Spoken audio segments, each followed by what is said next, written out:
Zararsizlik nuqtasi bu sizning biznesingiz na foyda va na zarar ko'radigan nuqtadir. Ya'ni aynan shuncha miqdordagi savdoni amalga oshirganingizdan so'ng hamma xarajatlaringizni qoplaysiz, lekin hali foydaga chiqmaysiz. Bundan keyingi sotiladigan har bir mahsulot sizni foydaga chiqarishni boshlaydi. Xo'p, buni qanday hisoblash mumkin? Formulasi juda oddiy. Har bir mahsulotdan qolayotgan yalpi foydani doimiy xarajatlarga bo'lib yuborasiz. Shunda siz nolga chiqishingiz uchun qancha mahsulot sotishingiz aniqlashadi. Tasavvur qiling, sizning maishiy texnika do'koningiz bor. Siz o'rtacha televizorni $500 dan sotasiz. O'sha televizorni sotib olish, olib kelish va boshqa xarajatlar bilan $350 ga tushadi. Endi har bir televizordan $150 foyda ko'rasiz. Doimiy xarajatlarni hisoblaydigan bo'lsak, doimiy xarajatlar, aytgancha, doimiy xarajatlar bu siz savdo qilishingiz yoki qilmasligingizdan qat'iy nazar to'laydigan pullaringizdir. Doimiy xarajatlaringiz ijara haqqi $2000, oylik ish haqqi $3000 va boshqa kommunal to'lovlar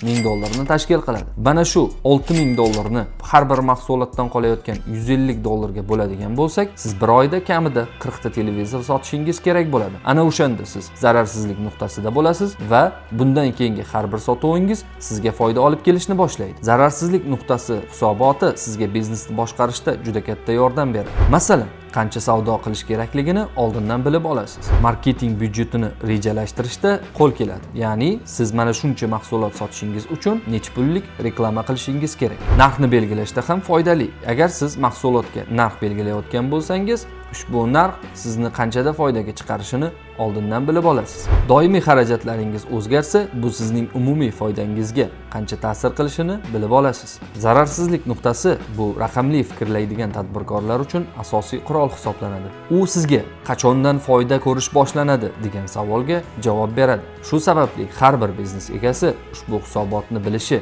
va undan foydalana olishi zarurdir. Emin Phoenix 30 daqiqalik bepul konsultatsiyani sizga taqdim qiladi, hech qanday shartlarsiz. Biznesingiz moliyasidagi muammolarni aniq raqamlarda bizga tasvirlab bering, biz esa sizga yechimlarni taklif qilamiz.